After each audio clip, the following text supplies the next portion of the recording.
साहित्य निधि में सुनिए वरिष्ठ कथाकार मिथिलेश्वर की लिखी हुई कहानी चल खुसरो घर आपने। प्रेमचंद जी की परिपाटी का निर्वाह करते हुए मिथिलेश्वर जी ने ग्रामीण भारत को अपनी कहानियों में जीवंत किया है। प्रस्तुत है कहानी चल खुसरो घर आपने। बस पर चढ़ते हुए माँ के कांपते और अशक्त पैरों में जाने कहाँ से शक्ति आ गई थी। पिछले कुछ समय से वे बिना सहारे के चल नहीं पाती थीं, लेकिन रिक्शे से उतरकर स्वयं बस तक आईं और बिना अधिक सहारा दिए वे बस में भी चढ़ गईं। गांव जाने की आंतरिक खुशी ने जैसे उनके अंदर संतोषजनक आश्वस्ति भर दी थी। वे अतिरिक्त रूप से उत्साहित हो गई थीं। क्षण भर के लिए अपना रोग, दुख और वृद्ध अवस्था भी भूल गईं।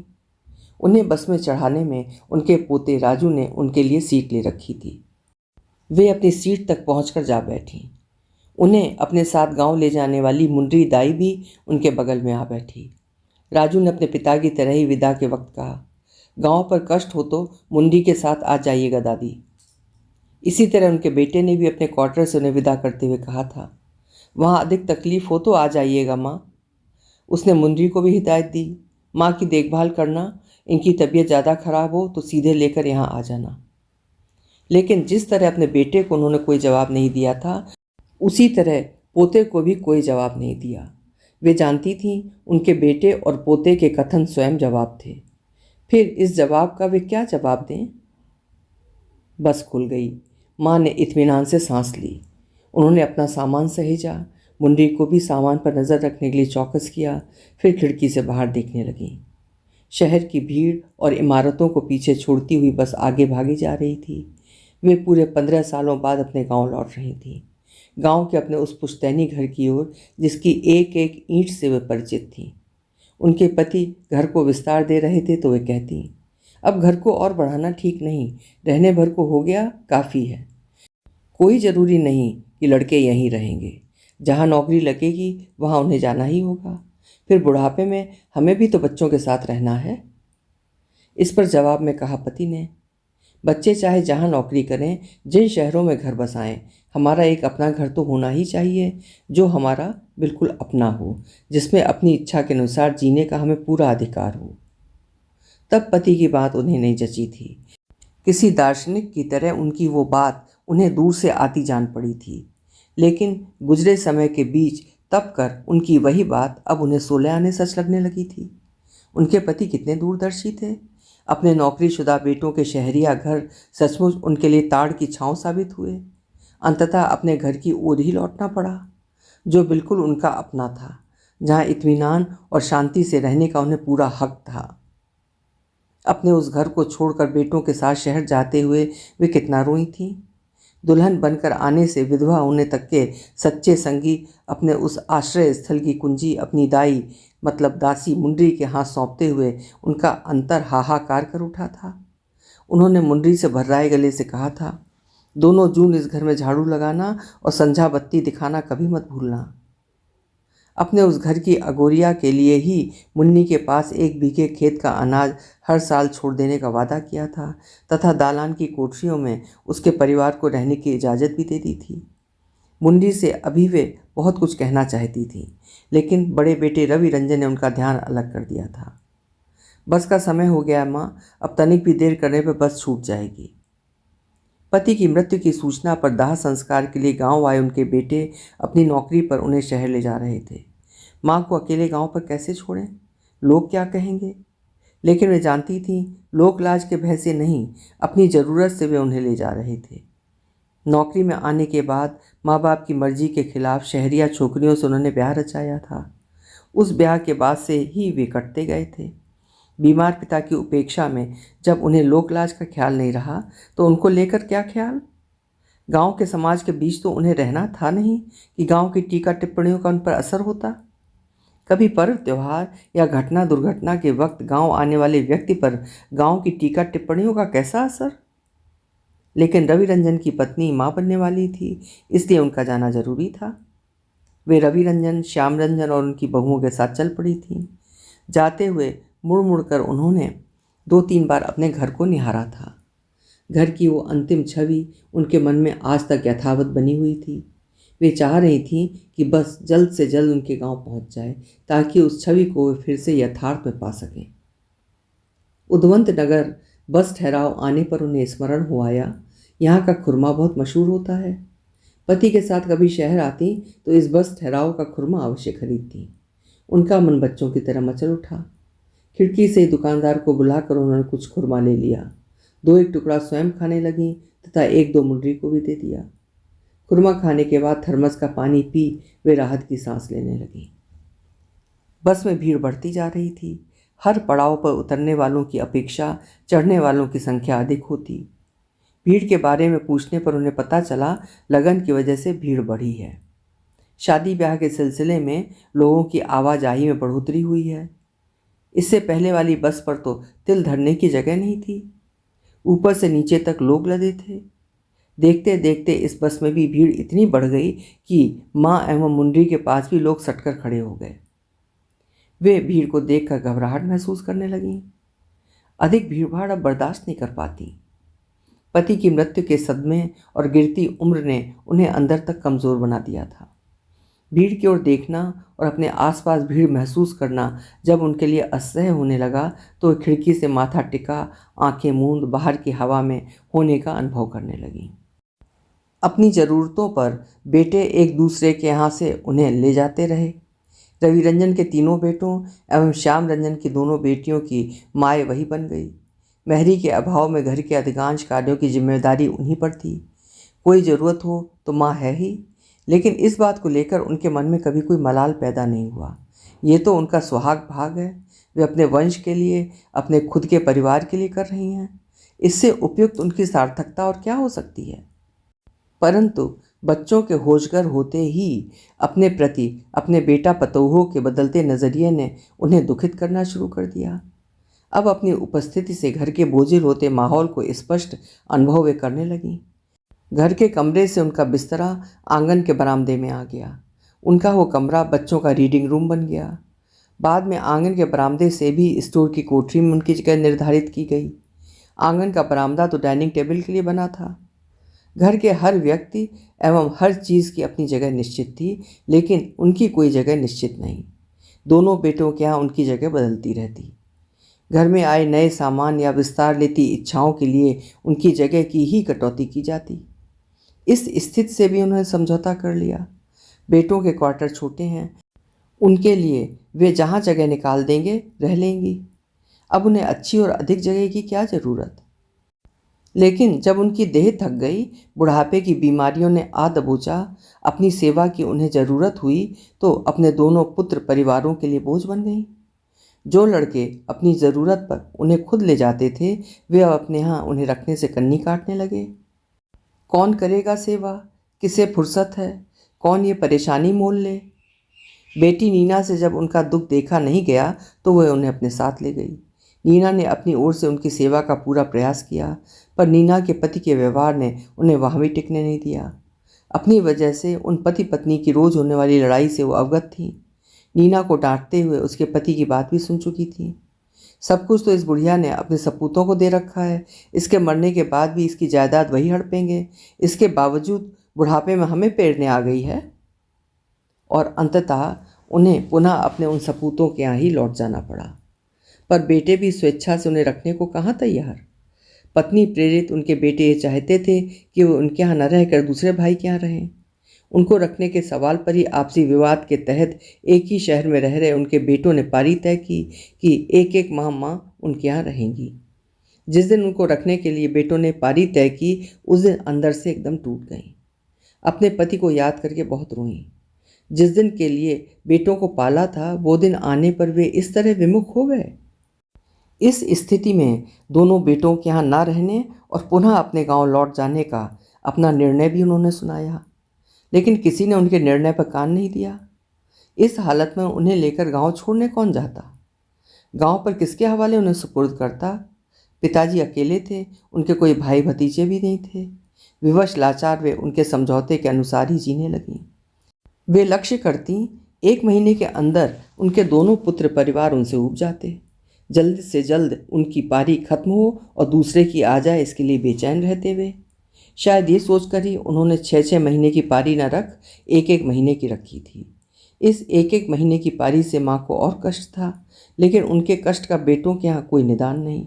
उनकी पारी आने पर तो वे आफत महसूस करते और पारी खत्म होने पर राहत। पारी अवधि में अधिक बोलने, काम न करने और पड़े पड़े परेशान करते रहने के लिए बहुएं उन्हें ताने और उल्हाने देती रहती हैं। उन्हें लगने लगा था अपने बेटों की सुखी गृहस्थी के बीच में खलल हैं। उनके ऊपर एक अनचाहा बोझ, उनके नए कपड़ों पर भद्दा पैबंद। इस नारकीय स्थिति से निजात पाने के लिए वे अंदर ही अंदर बेचैन हो उठी थीं। शायद उनकी आंतरिक बेचैनी की पुकार पर ही मुंडरी अपने नादान पोते के इलाज के लिए शहर आई थी। उनके पास रहकर ही मुंडरी ने पोते का इलाज कराया। एकांत में मुंडरी से उन्होंने सारी अपनी व्यथा कह सुनाई। मुंडरी का पति उनके यहाँ लंबे समय तक चरवाहा था और वो तो प्रारंभ से ही उनके घर की दाई थी।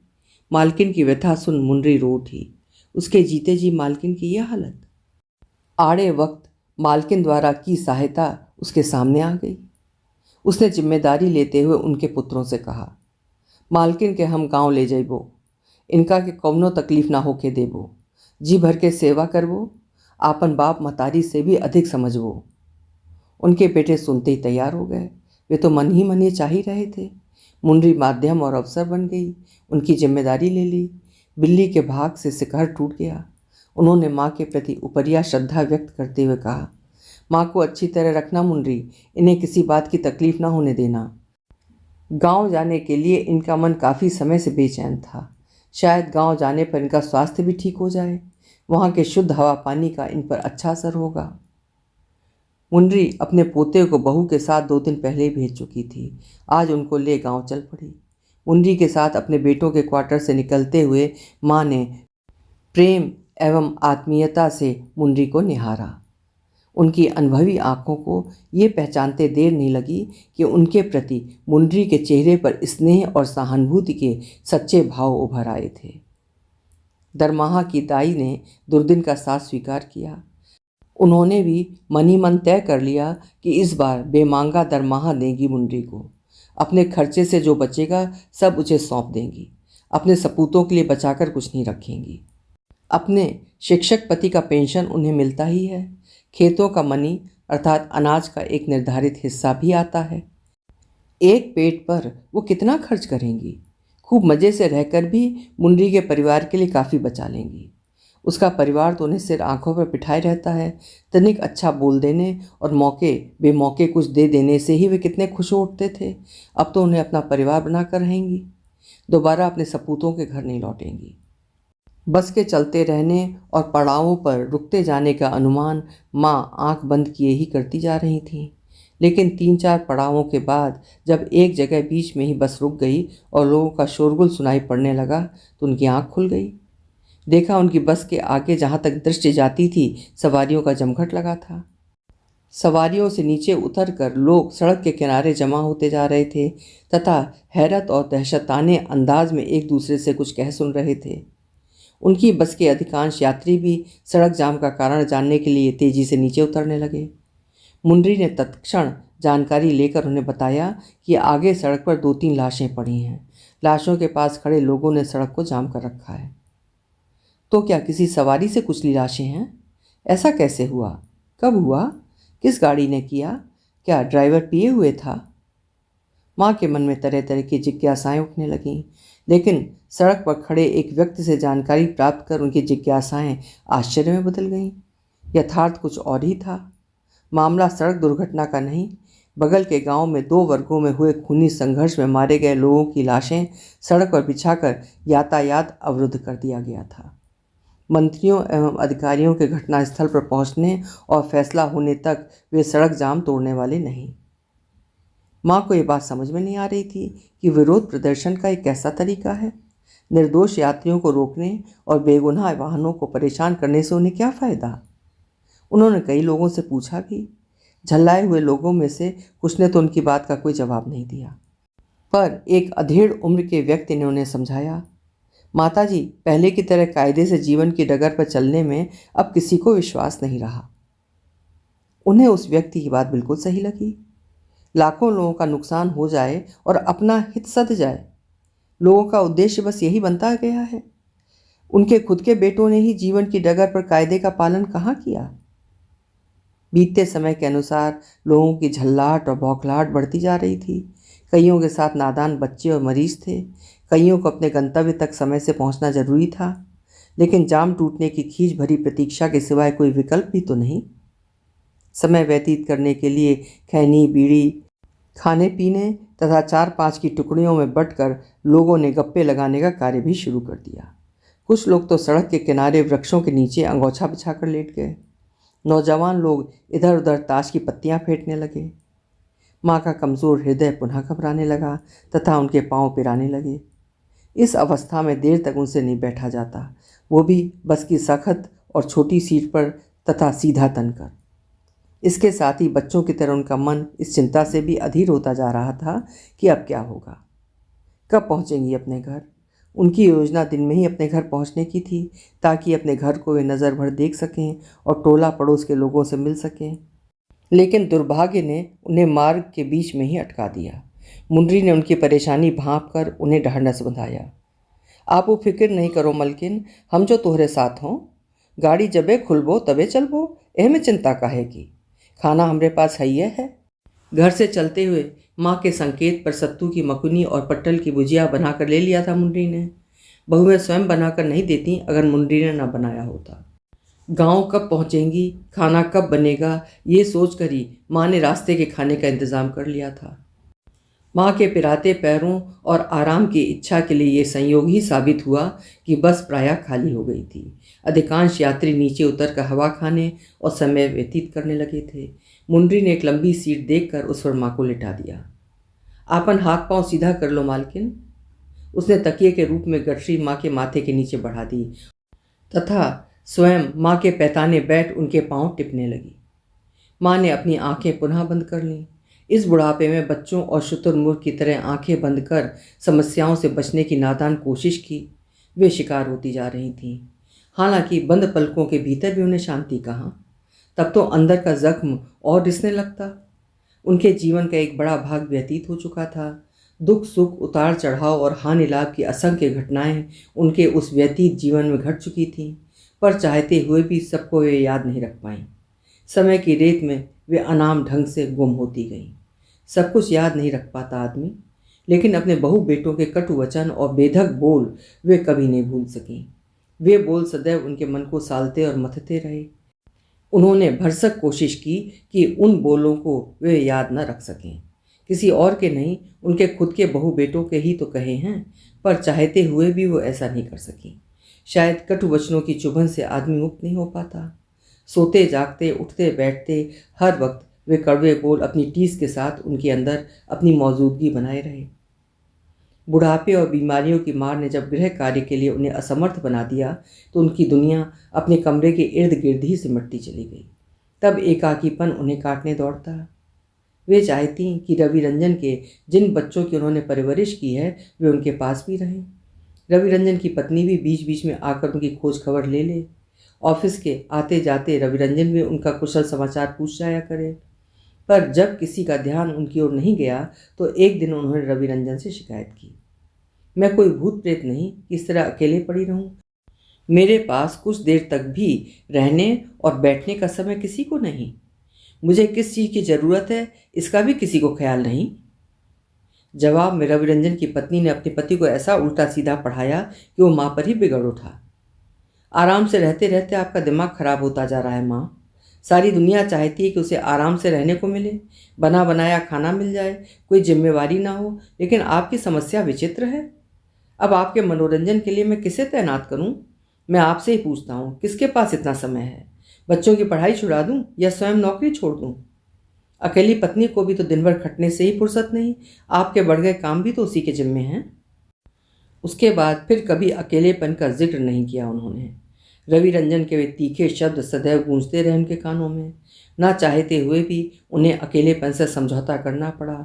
लेकिन फिर दूसरी चुभन, उन्होंने ये इच्छा व्यक्त की कि सुबह समय से वे स्नान आदि कर लें और समय से उन्हें खाना मिल जाया करे। उन्हें ठंडा खाना अच्छा नहीं लगता। कभी कभार उनकी रुचि पूछकर बहू उनकी पसंद की चीज़ें भी बना दिया करे। बुढ़ापे में इच्छित चीज़ें खाने की चाह प्रबल हो जाती है, पर उनकी उपस्थिति से तो ऐसे ही जली कुड़ी बहू इस बार स्वयं आग बबूला हो उठी। सुबह बच्चों को स्कूल भेजने और इनके अर्थात पति के दफ्तर जाने की तैयारी छोड़ मैं आप में लग जाऊं, यही चाहती हैं आप जैसा स्वार्थी मैंने कहीं नहीं देखा। आपको जितना भी करो फिर भी आपको संतोष नहीं। जब शरीर से कुछ होने वाला नहीं तो रोज नहाने की क्या जरूरत। अब किस किस की रुचि का खाना मैं बनाऊं? हर घर में तो पति और बच्चों की रुचि के खाने बनते हैं। जिससे अपने से कुछ होने वाला नहीं, उसे दूसरों को परेशान करने का कोई हक नहीं। बहू के इस मर्म भेदी प्रहार के बाद फिर दोबारा कुछ भी कहने का उनका हिवाय जाता रहा। असमय में प्राप्त ठंडा बासी और अरुचिकर खाना वो खाती रहीं। बहू की इच्छा पर सप्ताह में 1 या 2 बार कपड़े बदलती रहीं। उनकी इच्छा होती कि स्वयं अपने कपड़े साफ कर लें, इसके लिए बहू पर निर्भर न रहें। उन्होंने ऐसी कोशिश भी की, लेकिन सख्त चापाकल चलाकर पानी निकालने और मजबूती से कपड़े खींचने की उनकी शक्ति जाती रही थी। कष्ट और अकेलेपन से ऊब कर माँ ने अपनी हम उम्र एक पड़ोसन से दोस्ती गांठ ली। अपना दुख दर्द उसे सुनाकर हल्का होने का माध्यम वे पा गई। लेकिन जाने कैसे उनकी बातें बहू के कानों तक पहुंच गईं। फिर उसने उनके बेटे के ऐसे कान भरे कि प्रतिक्रिया में रवि रंजन उनके सामने आ गया। मैं ऐसी बेइज्जती बर्दाश्त नहीं कर सकता माँ। आपके चलते तो हम ऐसे ही परेशान हैं। टोले मोहल्ले में हमें कुचरई कर और परेशान ना करें। जिस थाली में खाना उसी में छेद करना। उन्होंने सफाई देनी चाहिए, लेकिन रवि रंजन उनकी एक सुनने को तैयार नहीं था। ये गांव नहीं है माँ, शहर है शहर। यहाँ गांवों की तरह कहा सुनी नहीं चलती। कौन क्या है कोई किसी की थाह नहीं रखता। मैं आगाह कर देता हूँ कि आइंदा से टोले मोहल्ले की किसी बुढ़िया से आपका मेलजोल नहीं रखना है। पर कटे पक्षी और सलाखों के बीच घिरे कैदी की भांति वो छटपटा कर रह गई। मारेंगे भी और चू भी नहीं करने देंगे। घुट घुट कर मरो, लेकिन टोले मोहल्ले के लोग जानने ना पाएं। श्याम रंजन के यहाँ भी कमोबेश यही स्थितियाँ, कुछ मामलों में तो इससे भी बढ़ चढ़कर। उनको लेकर दोनों बहुएं एकमत थीं कि वर्ष में 6 माह मुसीबत और परेशानी बन वे उनके गले आ लटकती हैं। श्याम रंजन ने तो खींचकर यहाँ तक कह दिया, अपनी पारी में आप पैर कर रख देती हैं, परिवार का सारा सुख चैन खत्म हो जाता है। हमारे परिवार के अनुकूल रहना हो तो चुपचाप रहा करें, अधिक उत्पात मचाना हो तो भैया के यहाँ ही रहें। अचानक लोगों के बीच पैदा हुई अफरा तफरी और उत्साहजनक जयकारियों से माँ की आंख पुनः खुल गई। लोग तेजी से बस में चढ़ने और अपनी सीट पर बैठने लगे थे। सड़क की जाम टूट गई थी। मुंडरी के सहारे माँ भी अपनी सीट तक चली आईं। पता चला डीएम एवं एसपी के तत्क्षण आगमन, हत्यारों को कड़ी सजा देने के आश्वासन और मृतक परिवारों के नाम मुआवजे की राशि की घोषणा के बाद पथ अवरोधकों ने सड़क को जाम मुक्त किया। जैसे हो बस खुल गई। माँ की जान में जान आई। वे मन ही मन ईश्वर को गुहारने लगीं कि बीच में फिर कोई अवरोध उत्पन्न न हो। उन्होंने खिड़की से बाहर देखा, शाम गिरने लगी थी। अगर मुद्दइयों ने सड़क का मार्ग इस तरह बाधित नहीं किया होता तो अब तक वे कभी अपने घर पहुंच गई होती। ड्राइवर ने रफ्तार तेज कर दी थी। विलंब की क्षतिपूर्ति तो वो नहीं कर सकता था, लेकिन अपने गंतव्य तक अब शीघ्र पहुंच जाना चाहता था। इस बीच अंधेरा भी चुपके से आ पसरा था। बस के भीतर की बत्तियां जल उठी थीं। बाहर का दृश्य अब माँ की आंखों से ओझल हो गया था। बस आगे जा रही है कि पीछे? कहाँ तक बस पहुंची है?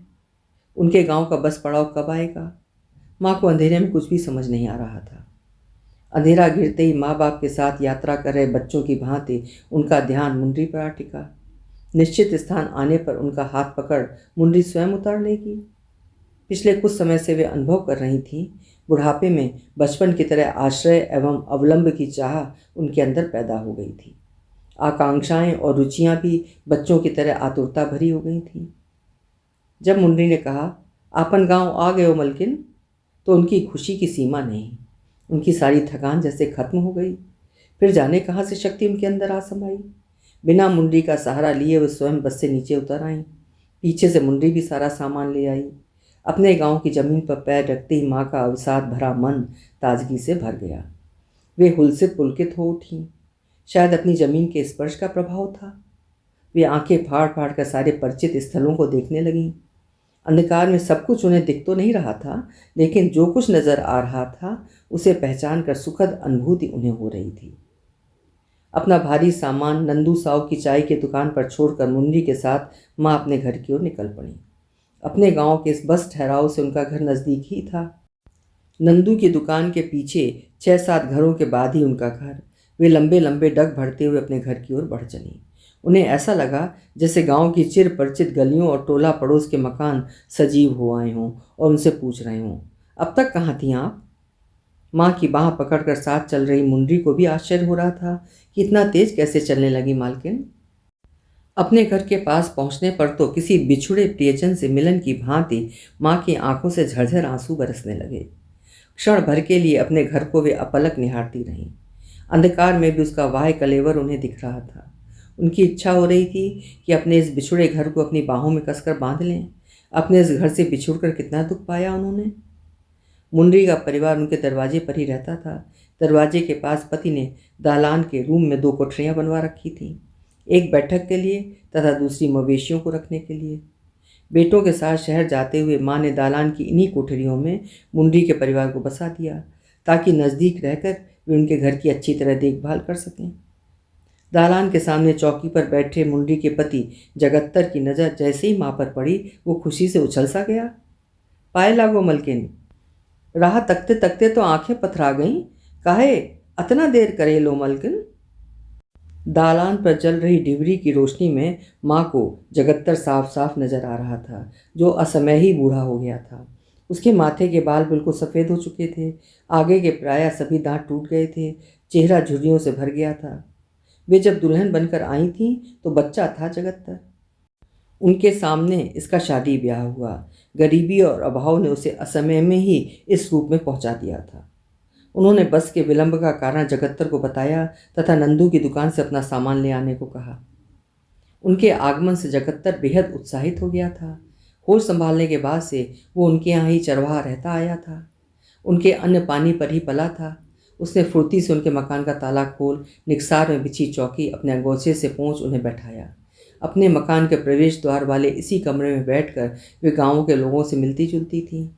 अपनी पूर्व परिचित जगह पर बैठकर उन्होंने आंतरिक सुख का अनुभव किया, जैसे रास्ते की सारी थकान मिट गई हो।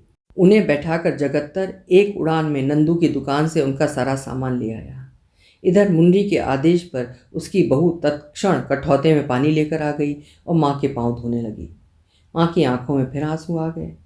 काश उनकी बहुओं ने एक दिन के लिए उन्हें यह सम्मान दिया होता।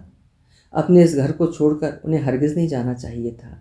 ये उनकी पति की विरासत है, ये उनका अपना घर, यहाँ की वे स्वामिनी हैं। दादी का खइबो, भात दाल बना दूँ कि साग रोटी? मुंडी की बहू ने पूछा।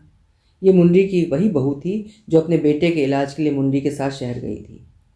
माँ ने प्यार से उसे समझा दिया, मेरे लिए कुछ भी मत बनाओ, रास्ते के लिए साथ लाई मखनी भुजिया अभी जो की त्यों रखी है, उसी में से थोड़ा खा लूँगी। थकान में मुझसे अधिक खाया नहीं जाता, अब पहले की तरह पछता भी नहीं। हालांकि जगत्तर ने भी निवेदन किया, अभी कवनो कुबेर नहीं भयो मलकिन, अभी तो सांझ भई है, रचिका भी संकोच न करब, पलक झपकते बनी जइबो गरम खाए। पर जगत्तर को भी उन्होंने मना कर दिया। एक मखनी और थोड़ी सी भुजिया अपने लिए रख शेष जगत्तर के परिवार को ही दे दिया। निकसार की चौकी पर बैठ ये मखनी खाने लगी और पास ही जमीन पर बैठकर जगत्तर उन्हें बताने लगा, जब से पतोहिया बताइस है कि आप आई रही हो, तब से सौंसो गाँव आप उसे भेंटे खातिर घर कोड़ देले हो। आज बेर गिरो तक मेहरारुअन के जमघट यहाँ लाग रहे हो। राधाचरण बो तो अपना को राह ताकी के अभी गए लो, भिनसारे सब पहुँची हों, कल अपन से भेंटे खातिर भीरी लगी हो। आपने केहू का अनभल नहीं तक्यो, सबका हित कियो, सबू आपको याद करत हो। जगत्तर की बात ने माँ को फिर रुलाना शुरू कर दिया। ना जाने क्यों बात बात पर आंसू आ जाते हैं। यहाँ की उनकी दुनिया कितनी अपनी है, कितनी प्यारी, स्वतंत्र, कहीं कोई रोक टोक नहीं, कोई बंदिश नहीं। ये उनके पूर्व जन्म के किसी पाप का ही फल था कि अपनी इस चहेती दुनिया को छोड़ बेटों की काल कोठरी में उन्हें जाना पड़ा। उनका मन अपना टोला पड़ोस की महिलाओं से मिलने के लिए अंदर ही अंदर मचल उठा। राधाचरण बो का नाम सुनकर तो उनके मन में ऐसा हिलोर उठा कि अभी दौड़कर राधाचरण बो के घर पहुंच जाएं और उन्हें अखबारी में बांध लें। वे दोनों एक ही दिन इस गांव में दुल्हन बनकर आई थीं और एक ही दिन माँ बनी थीं। दोनों ने एक दूसरे को ऐसे स्वीकार किया था कि जो बात अपने पति से भी नहीं कहती, एक दूसरे से बतिया लेती। उनके पतियों में भी दांत काटी दोस्ती थी, लेकिन रात हो गई जान चाहते हुए भी वे राधाचरण बो के यहाँ नहीं जा सकी। सुबह जी भर कर बतियाएंगी, अब राधा बहनिया से कभी दूर नहीं जाएंगी। अपन का बिछावन कवना घर में लगा दें मालकिन? जगत्तर के पूछने पर उन्होंने चट जवाब दिया, कोनासिल वाले मेरे घर में। कोनासिल वाला वो कमरा उन्हें बहुत प्यारा था। उसी कमरे में वो रहती थी। जब वे दुल्हन बनकर आई थीं, ये मकान बन रहा था। वही एक कमरा साबुत था। उस कमरे में रहकर ही अपने पति के साथ उन्होंने पूरा घर बनवाया। घर पूरी तरह बन जाने के बाद भी अपने लिए वही कमरा रखा। वो उनका सगुनवती कमरा था, बिल्कुल अपना। जगत्तर और मुंडी भी ये बात जानते थे। सिर्फ उनके मुंह से सुनने के लिए ही जगत्तर ने पूछा था। निकसार को लांग माँ आंगन में आ गईं।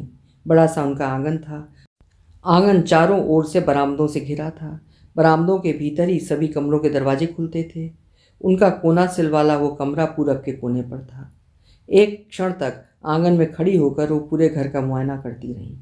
घर भी जैसे उन्हें पाकर आंखें फाड़े निहारता रहा। दीवारों के झड़ते पलस्तर तथा फीके पड़ गए रंग उन्हें अंदर तक कचोट गए। उन्हें लगा जैसे उनका घर उन्हें उलाहना दे रहा हो कि जब छोड़ना ही था तो इतने नेह से क्यों बनवाया।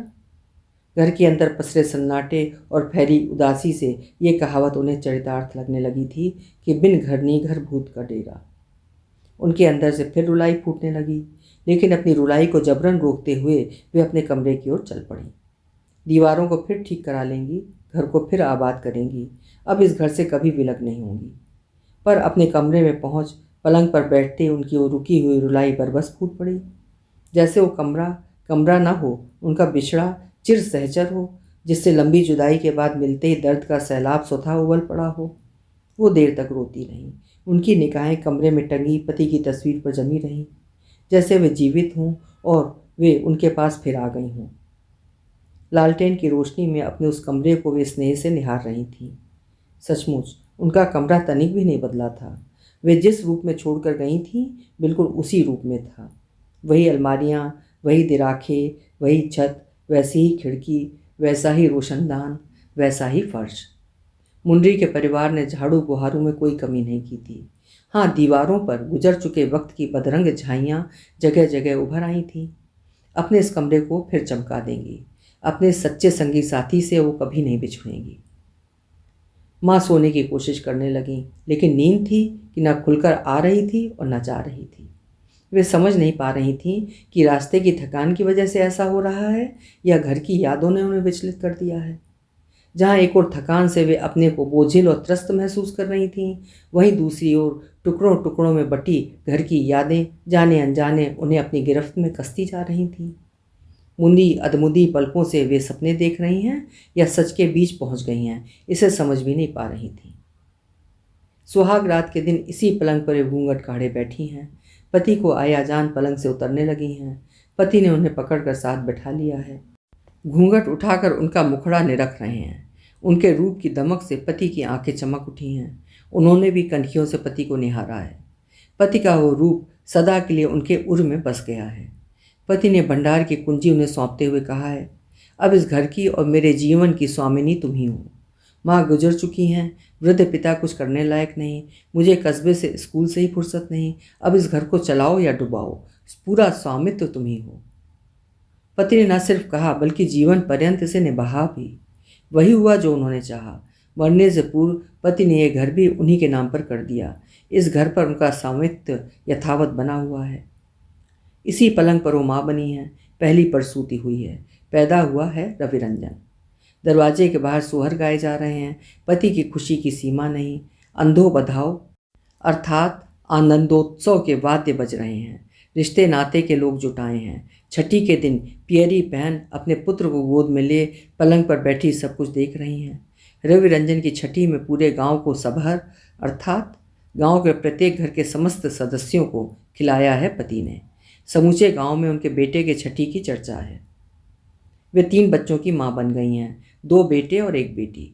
दोनों पति पत्नी अपने भाग्य पर इठला रहे हैं। खुशियों से उनका घर भर गया है। बच्चों की किलकारियों और धमा चौकड़ी से उनके घर की बगिया महक महक उठी है।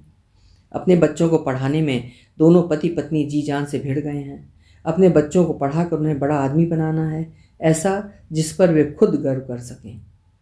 अपने कमरे में पढ़ रहे रवि रंजन और श्याम रंजन किसी बात पर एक दूसरे से उलझ गए हैं। नीना ने चिल्लाकर उन्हें बुलाया है। उनके पहुंचने तक दोनों एक दूसरे से गुत्थम गुत्था हो चुके हैं। वे डांट कर उन्हें अलग करती हैं, तकरार का विषय जानकर अपना फैसला सुनाती हैं और फिर कभी आपस में न लड़ने के वादे कराती हैं। लड़ने वाले को साथ नहीं सुलाने और नहीं बोलने की धमकी देती हैं। दूध पीने का समय हो गया है। दूध पीने के नाम पर उनके दोनों लाल फिर भागने लगे हैं। उनकी भोली रानी बिटिया ने दूध पी लिया है। कहानी सुनाने के बहाने उन्होंने अपने दोनों लाल को पास बुलाया है। तोता मैना और परी बेताल की कहानियाँ सुनते हुए उनके लाल उनके बस में आ गए हैं। अवसर अनुकूल जान वे चट उन्हें दूध पिलाने लगी हैं। नीना की शादी लगी है। हल्दी उपटन लगाए अपनी सहेलियों के बीच घिरी वो कमरे में बैठी है। सगुन के गीत गाए जा रहे हैं। रिश्ते नाते के लोगों से पूरा घर भरा है। उन्हें तो जैसे पंख लग गए हैं। किसी आगंतुक को कष्ट ना हो, कोई रस्म छूटने ना पाए। वे कभी भंडार में होती तो कभी आंगन में तो कभी दरवाजे पर। किसी भी ज़रूरत पर वे वहाँ हाजिर। नीना की विदागिरी तक वे आपे में नहीं और नीना के जाते ही हफ्तों खाट साई, पिराते हाथ पांव और टूटता बदन। माँ ने करवट बदली। वही थकान और वही दर्द। कब गई नीना? कब आएगी मेरी बेटी, मेरी आँख की पुतरी? वे विलाप सी करने लगीं। उनकी आँख खुल गई। अपने आप पर भौचक हो गई वे। ये सब क्या देखने लगी हैं? कहाँ नीना? कहाँ उसकी शादी? इन बखेड़ों में कैसे आप फंसी? इन यादों को झटक वे पुनः सोने की कोशिश करने लगीं। कल उनके जिम्मे बहुत काम है। घर को नए सिरे से स्थिर करना है। माँ की आंखें फिर मुंदी अधमुंदी हो गईं। कल के काम उनके जहन में भरे थे। यहाँ से जाने के बाद घर गृहस्थी का सिलसिला एकदम टूट गया था। अपने रसोई पानी के प्रबंध से लेकर घर का पूरा प्रबंध उन्हें करना था। कल तो टोला पड़ोस की औरतों से मिलने से ही फुर्सत नहीं रहेगी। इस बीच गांव में क्या क्या हुआ, पूरे गांव का हाल भी उन्हें जानना है। खेत के मनीदार को भी बदलना है। यहाँ नहीं रहने से ही वो पूरा मनी नहीं देता था, कह देता था सूखा पड़ गया। अचानक माँ को लगा कि उनके पलंग के समीप कोई खड़ा है। उन्होंने मुड़कर देखा। सफ़ेद धोती कुर्ता पहने उनके पति पास ही खड़े मुस्कुरा रहे हैं। अक्सर उन्हें पलंग पर सोते देख बिना जगाए वे चुपचाप उनके पास खड़े हो जाते थे। कहते, सोते हुए तुम्हें देखना बहुत अच्छा लगता है। वे हड़बड़ाकर उठ बैठी। कब आए आप? पर कोई जवाब नहीं। वहाँ कोई नहीं था। यथार्थ का बोध होते ही वे विस्मित हो उठी। ये क्या देखा उन्होंने? उनकी नज़रें चारों ओर दौड़ने लगीं। कहाँ गए वे? पर पति तो दीवार पर टंगी तस्वीर से पूर्ववत झांक रहे थे। उन्हें विश्वास नहीं हो रहा था। अभी एकदम हूबहू अपने पति को ही देखा था।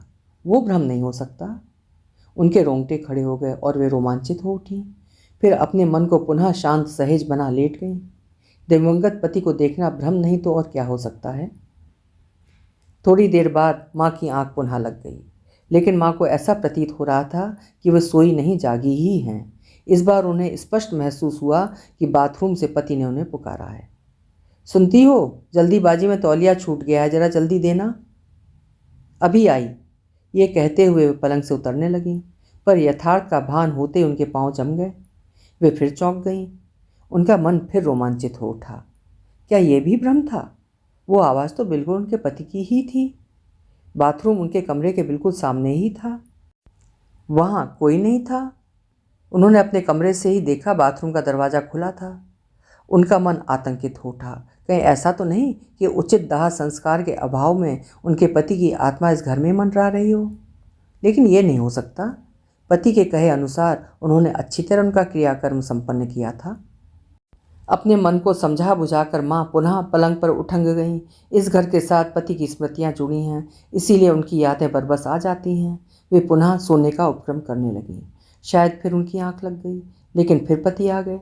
उन्हें लगा रात अधिक हो गई जान, तथा उन्हें गहरी नींद पड़ी देख पति चुपके से उनके बगल में आ सोए। स्कूल की उत्तर पुस्तिकाओं के मूल्यांकन के दौरान अक्सर उनके साथ ऐसा होता था। उनके गांव से दूर पड़ने वाले स्कूल में प्रतिदिन आने जाने से दिन में उन्हें समय नहीं मिल पाता था। रात में ही उत्तर पुस्तिकाओं को वे जांचते। पूर्व की भांति बिस्तरे पर उनकी उपस्थिति का बोध होते ही वे पूछ बैठी, मेज पर दूध का गिलास रखाई थी, पी लिया है ना? लेकिन उनके कथन के जवाब में जब उन्हें कोई उत्तर नहीं मिला तो उनकी आंख खुल गई। वे फिर चिहा उठी। उनके बगल में कोई नहीं था। एक चूहा उनके बगल की पार्टी पर रेंग रहा था तो उन्हें जाग गया देख कूद कर भाग चला था। उनका मन कुछ कुछ भयभीत सा हो गया। अपने गुरुजी द्वारा दिया गया मंत्र मनी मन जपते हुए उन्होंने पुनः अपने को संयत कर लिया। उन्हें इस तरह अतीत में नहीं खोना चाहिए। अपने शरीर को ढीला कर और आंख मूंद कर वे पुनः सोने की कोशिश करने लगीं। फिर वे जान भी नहीं सकीं कि कब उनकी आंख लग गई। इस बुढ़ापे में ना तो आंख लगते देर लगती है, ना खुलते। इस बार अपने पति के जूतों की आवाज़ उन्हें साफ सुनाई पड़ी। उनके कान खड़े हो गए। स्कूल से दरवाजे पर आ गए थे पति। उनके जूतों की आवाज़ वो बिल्कुल नहीं पहचानती थी। फिर उनकी चिर परिचित पुकार भी सुनाई पड़ी। सुनती हो? कहाँ हो? मैं आ गया हूँ, दरवाज़ा खोलो। यह आवाज़ भ्रम नहीं हो सकती। एकदम आ गए हैं पति। वे तेजी से पलंग से उतर पड़ी। फिर अपने कमरे से बाहर निकलकर दरवाजे की ओर चल पड़ी। आंगन में पहुंचकर उन्होंने देखा चबूतरे पर एक बिल्ली बैठी थी जो उन पर नज़र पड़ते ही उछलकर छप्पर पर चढ़ गई। दरवाजे के पास जाकर उन्होंने पाया कहीं कोई नहीं था। रात के सन्नाटे में पूरा घर आंगन झाएं झाएं और भाएं भाएं कर रहा था। वे कुछ आतंकित सी हो उठीं। ये सब क्या हो रहा है उनके साथ? क्यों हो रहा है? फिर अपने को समझाया, इस घर में कभी अकेले नहीं रही हैं और लंबे समय बाद यहाँ लौटी हैं, इसीलिए ऐसा हो रहा है। कल से सब ठीक हो जाएगा। कल से मुंडी को भी घर के अंदर ही एक कमरे में रख लेंगी। उसके अंदर रहने से घर भरा लगेगा। और अपने बिस्तरे पर पहुंचकर अपने गुरुजी का मंत्र पुनः जपते हुए वे सोने की चेष्टा करने लगीं। सुबह एकदम तड़के ही मुंडी उठ गई थी। वर्षों बाद मलकिन आई हैं, उन्हें कोई असुविधा न हो। वो सीधे मलकिन के पास चल पड़ी। दरवाजे से आंगन में पहुंच मालकिन के दरवाजे के पास वो खड़ी हो गई। थकी हारी मालकिन अभी सोई हैं, जगाने की ज़रूरत नहीं। लेकिन मालकिन इस तरह औंधे मुँह क्यों सोई हैं? उनके मुंह से कैसी लार बह रही है?